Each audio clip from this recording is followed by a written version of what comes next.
logic to hide. I have scaled ideas, buried a few, and which one survived. I built brands before algorithms, before funnels had names. Watch people confuse attention with equity, so lame. This is not opinion. Got results and recognition. You are here, you are not browsing. You are paying attention.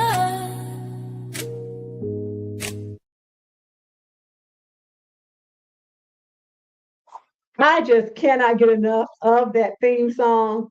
Oh, Dane thought he was going to come on stage, but I guess he's not in the mood to be seen. So listen, welcome back. It is Tuesday, and you know I'm doing yet another brand, business, and all the things breakdown. My host is my host.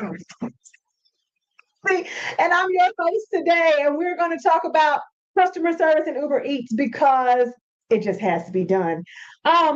Yeah. So imagine having a really long day and you come home, you got the perfect movie picked out via YouTube, Netflix, Hulu, or whatever streaming service. You are settled in your favorite pair of pajamas, and if you wear pajamas, and you decide, you know what, I'm going to order food now, and you order the food,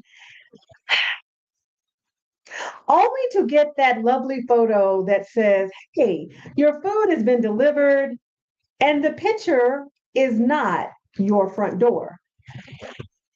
I don't know how many of you this has happened to, but ultimately, Uber Eats lost me as a customer this weekend because after having two incidents in the last 24-hour span, right?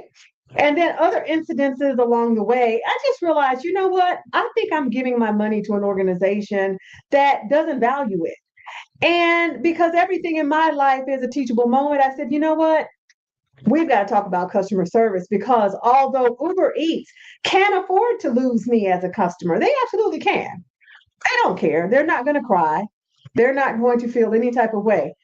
But when you lose your customers for the same reason, that could deeply impact your business, your brand equity, and everything else. And so we need to get into that. One of the reasons why Uber Eats lost me is not actually because my food ended up at my neighbor's house or on the second time the food didn't ever arrive at all. They lost me because of their customer service strategy.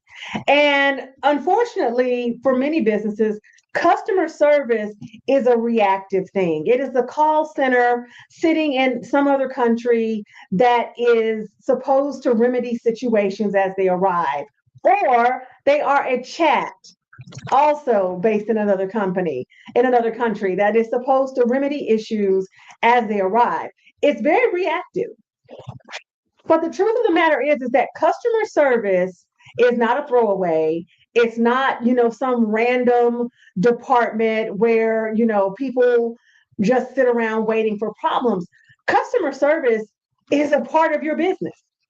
It's a part of your brand because remember, brand is about what? Expectation. So if you're setting expectations that people are not going to get good customer service, that they're not going to get what they've ordered on a consistent basis, you're already creating a situation that the call center has to cure. That doesn't make any sense.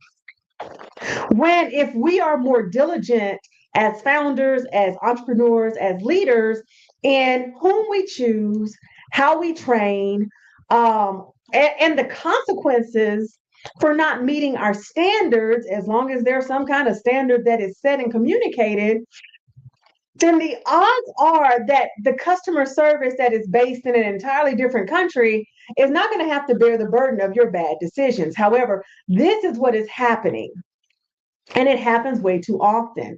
I find that the front line usually are the individuals that are miscommunicating or misinterpreting what the middle line got from the upper management, and it's all trickling down all kinds of wrong.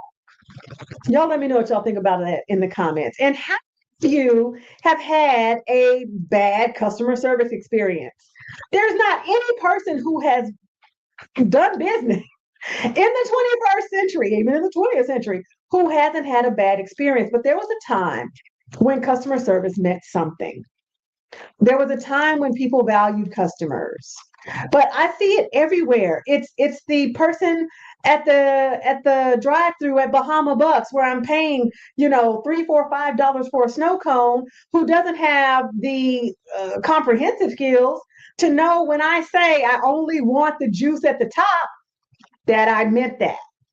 It's the bartender that spends all their time trying to talk to somebody at the bar when somebody is waiting on their drink. Customer service, honestly, is at an all-time low, but that's your opportunity.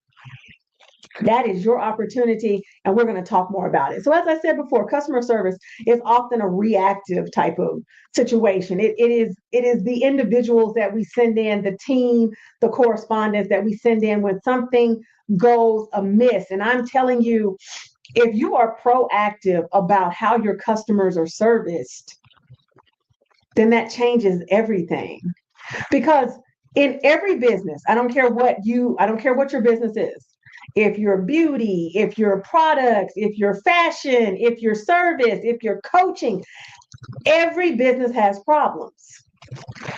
And so thinking through that process before that process shows up is super helpful. It doesn't happen often, because sometimes you're efforting, you're running the business, you're operating, et cetera, et cetera, et cetera. And so you're not thinking about what problems could arise. I will tell you, I spent a fair amount of time revamping our agreements when I started to see little situations, poke their heads up, and that's important. That's really important. And not enough business owners are paying attention to that. Now, we could get into the efforting and the success hierarchy and how efforting keeps you at a low level and you really want to get to the point where you're delegating and divesting, but that's not what this is about. This is about, as a business owner, looking at your processes and saying, this could run amok. This could be a miss. This could be straight up nonsense. And looking at your processes and saying, you know what, this might need to be dealt with beforehand.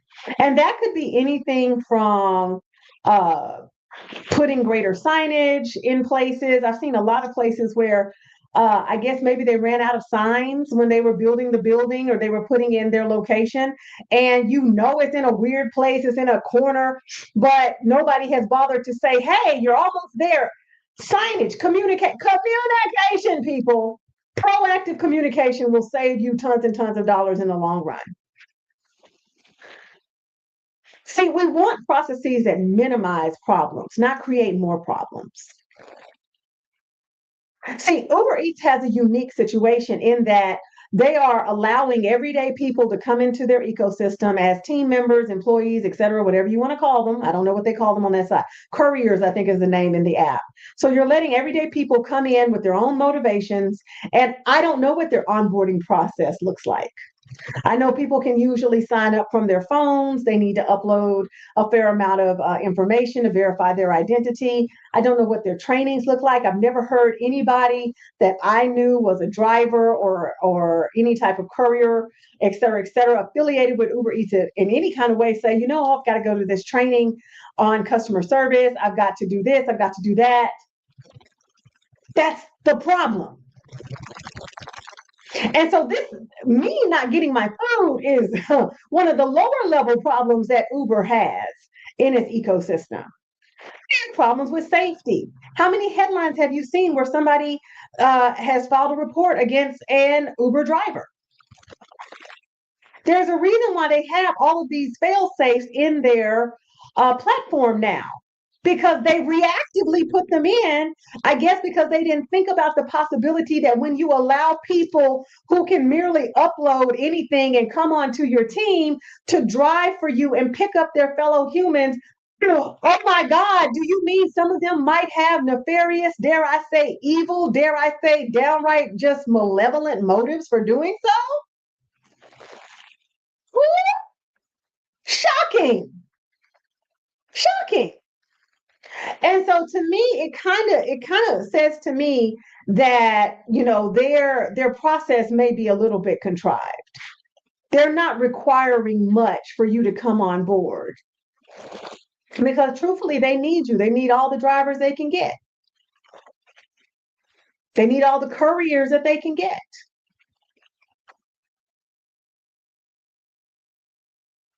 But how many lawsuits do you need? How many bad headlines do you need? How many public relations nightmares do you need? This is why we think about, sorry about that. I hit my leg, hit the table, everything went. No, like, I promise. But this is why we have to think about the problems so that we can put processes in place. I wonder what would have happened if somebody would have said, hey, have we ever considered the safety needs of those we are serving? What if the safety protocols that are in place now would have been in place from the very beginning? How would that have changed things for people? See, again, Uber Eats doesn't care that I no longer want to be their customer. I'm an Uber One customer at that. They don't care about that. But you should care. Because if you're honest about your business, very few of us, right? And I do say us, can afford to lose a customer under horrible circumstances. Oh, and horrible circumstances that we could have absolutely prevented.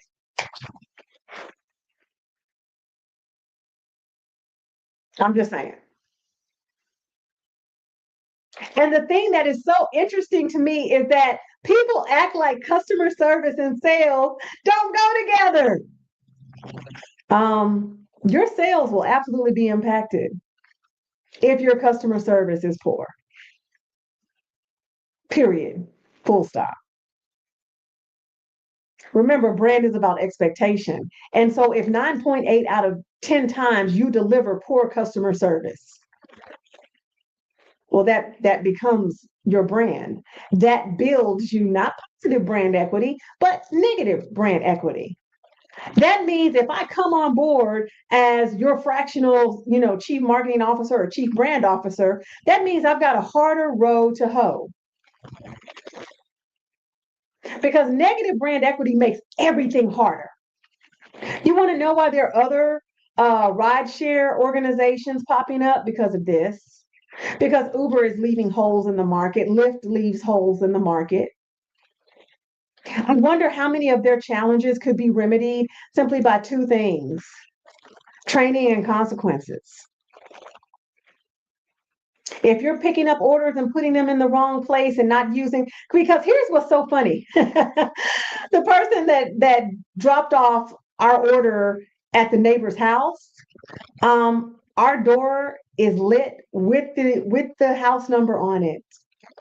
Oh, it was dark, I couldn't see, but you have communication, right? Just like on my side, it says contact your driver, your courier, whatever. You could have contacted me, but you didn't choose to go above and beyond. Now, is that because they don't pay you enough to do that, or because you don't feel valued?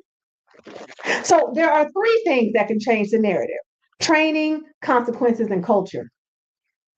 Because if it's okay to be mediocre, and I say this as somebody who curates culture as a byproduct of brand development, if you create a culture where bare minimum is okay, then that is what will permeate your team. That is what will be okay. And I've often said, when you reward toxic behavior, toxicity is ultimately normalized. Remember, I just spent a year in an organization in Houston that literally the leadership allowed toxic behavior to persist simply because the person who was emanating this toxic behavior was backing them up. Listen, my aunt used to say something about not upholding people in their wrongdoing, and I still believe that. I don't care how much I like you, I'm not going to uphold you in wrongdoing. And as a leader in an organization, if you're upholding people in wrongdoing, if there are leaders who are toxic and you're not correcting them and checking them, and sometimes even letting them go, because I don't know if you know this, but toxicity is a cancer. It spreads. So I don't know if any of you know somebody that works for Uber. I would love to know more about their processes and how they treat their people. I know they're not, I feel like they're not paid very well, but I would love to know more about, and that in itself is horrible, but maybe they are. I do know somebody that worked for Lyft and they kind of told me some things, but Lyft and Uber tend to have some different protocols in place. But if you know somebody or if you yourself, sorry, y'all, my glasses are having their own little special moment right now. The way they're sitting makes my eyebrows look like I got two different eyebrows. It's like, no, I promise you in real life, they're actually kind of evenish today. But anyway, you notice when you're on camera, right? You're like, oh. So I'm just gonna talk to y'all like this. So listen, okay. This is how we're going to conclude this. We need to be more diligent about customer service. You look crazy, Stephanie. I do, but we need to be more diligent about customer service because not only does it impact sales, it impacts brand, it impacts business, it impacts so many things. And like I said, I am not deluded. Right? I am not Delulu, at least not in this context. I know that Uber Eats could care less that I no longer want to do business with them. They could care less. They can afford to lose me as a customer. But let me ask you a question. How many customers can you afford to lose? And before you get into the whole, well, save it. How many customers can you afford to lose when the solution to the problem was simply to be more diligent about your processes, how you serve your customers, and how you handle mistakes? I truly believe, I'm going to say this and I'm going to go. Business is won and lost at the moment a mistake is made. Do customers make mistakes? Yes. Are customers always right? Nah. But business is won and lost in the moment a mistake is made. Keep that in mind. All right.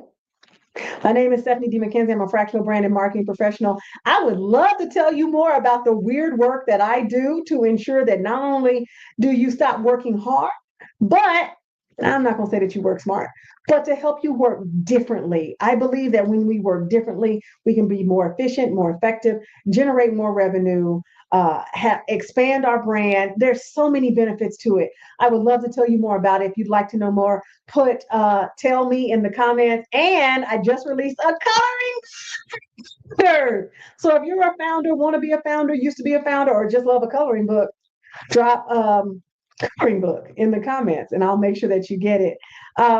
This has been another Teaching How To Something Tuesday, and I'll see you on the next one. Bye. Have you been on a weight loss journey and the scale just isn't giving you the results you hoped for? Well, meet Thinner, an FDA-registered, all-natural, homeopathic approach that addresses the root causes of how to lose weight and keep it off, especially if hormones are an issue. If you're tired of all of the guesswork and doing it alone, scan the QR code for more info, and let's get you started today.